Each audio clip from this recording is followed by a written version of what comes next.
Mengapa ada orang jahat oleh Tuhan diberikan hidup sukses? Sebelum kita menghakimi seseorang itu jahat, marilah kita lebih memperhatikan apakah orang itu jahat hanya kepada kita pribadi, atau memang perangainya jahat kepada orang-orang yang ada di sekitarnya. Kalau ternyata jahatnya hanya kepada diri kita saja, sebelum kita menuduh orang itu jahat, sebaiknya kita harus berani mengintrospeksi diri dengan jujur. Apakah kita iri hati kepadanya? Atau, apakah diri kita sebelumnya tanpa kita sadari pernah berbuat salah atau pernah menyakiti hati orang itu?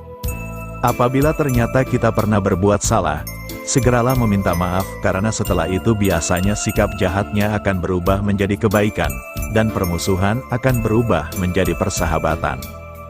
Di dalam kehidupan ini sebenarnya ada satu hal yang harus kita perhatikan dan takuti, yaitu sebetulnya segala sesuatu yang kita alami saat ini adalah pantulan cermin dari segala perbuatan jahat dan baik diri kita sendiri di masa lalu hingga saat kini.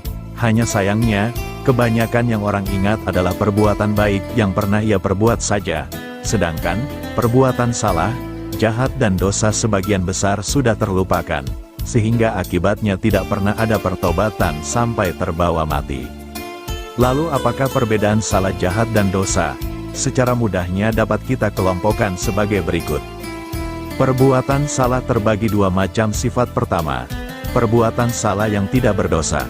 Contohnya, seseorang karena mengikuti ambisi bekerja terus-menerus melupakan waktu istirahat, atau ada juga yang makan sangat rakus dan berlebihan, sehingga akibatnya, mereka mungkin suatu saat terkena penyakit parah.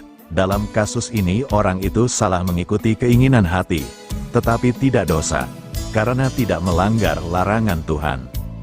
Sedangkan, kalau perbuatan jahat kepada siapapun pasti berdosa, karena ketika seseorang melakukan kejahatan apapun di dalam segala hal, sudah pasti karena mengikuti kehendak setan yang ada pada hatinya. Dan setiap orang yang melakukan kejahatan kepada sesamanya, itu sudah pasti melanggar hukum kasih yang Allah kehendaki. Dan biasanya perbuatan jahat itu selalu dilaksanakan melalui tindakan yang melanggar satu atau lebih atas 10 larangan Allah. Mengapa orang lebih mudah melupakan kesalahannya apabila dibandingkan dengan perbuatan baiknya? Hal ini terjadi karena walaupun saat itu dia tahu, telah dan menyadari berbuat salah, tetapi bagi sebagian orang yang belum mampu menyangkal diri, pasti selalu merasa dirinya benar.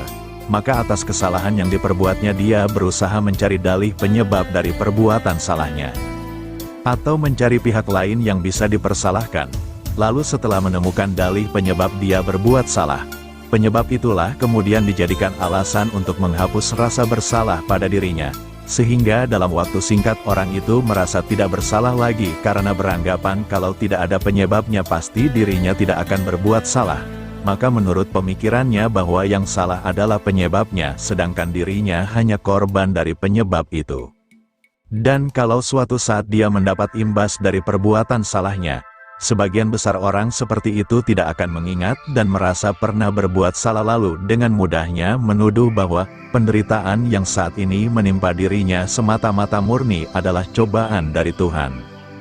Berbeda dengan kejahatan terhadap perorangan, yang dimaksud dalam topik kali ini adalah ditujukan kepada orang yang benar-benar berperangai jahat dan culas terhadap orang-orang yang ada di sekitarnya. Tetapi anehnya orang tersebut hidupnya diberkahi penuh berkelimpahan dengan rejeki dan karir yang sukses, sehingga seakan-akan orang tersebut kebal dari hukuman Tuhan.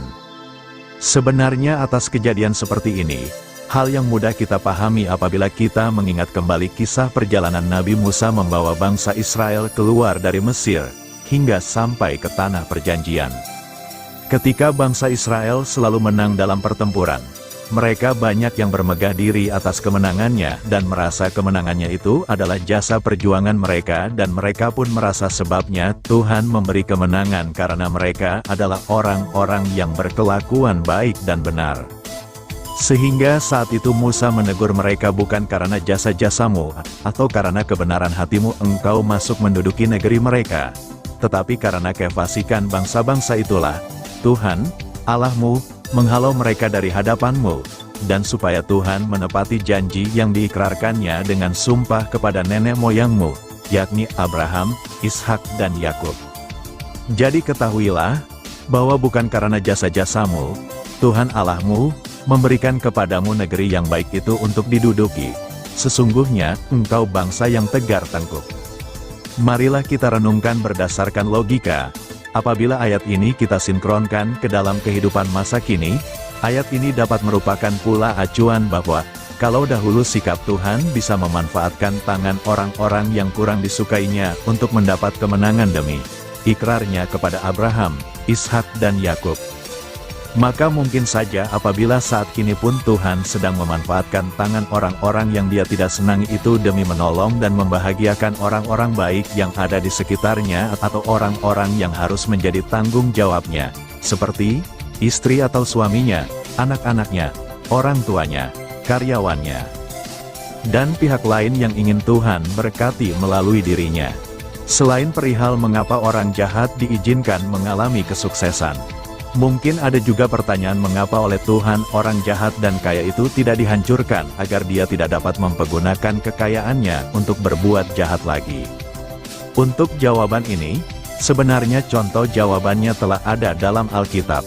Kita harus ingat bahwa Tuhan Maha Pengasih, dan sangat berhati-hati apabila akan menurunkan malapetaka kepada seseorang atau suatu lingkungan dan keluarga. Sebab Tuhan tidak ingin ada orang baik yang ikut menderita akibat dari petaka yang Tuhan turunkan. Marilah kita ingat kembali kitab Kejadian. Di dalam salah satu perikopnya ada ayat yang berisi dialog Abraham meminta pengampunan atas dosa orang Sodom dan Gomora. Katanya, "Janganlah kiranya Tuhan murka, kalau aku berkata lagi sekali ini saja. Sekiranya 10 didapati di sana, firman-Nya, aku tidak akan memusnahkannya karena yang 10 itu." Yang maksudnya, kalau ada 10 orang berkelakuan baik di dalam Sodom dan Gomora, Tuhan tidak jadi menghancurkan kedua tempat tersebut.